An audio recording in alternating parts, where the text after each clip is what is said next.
জেলার ভালুকা উপজেলার দীপু দাস নামে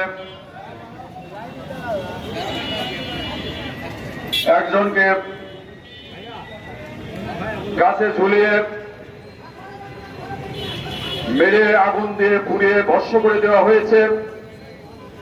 তার প্রতিবাদে এবং গত কয়েকদিন আগে আপনারা জানেন একটি শিশু বাচ্চাকে ঘরের মধ্যে আটকে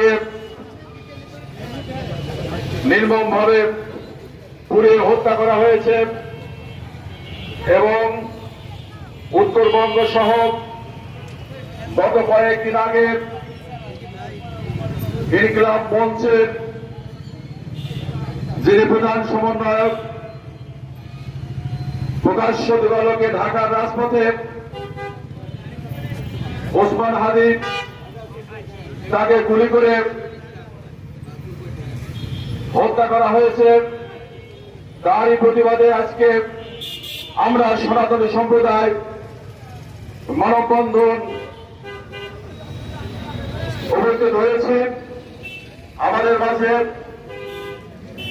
কুষ্টিয়া জেলার প্রত্যেকটি উপজেলা থেকে আমাদের বিভিন্ন সংগঠনের নেতৃত্ব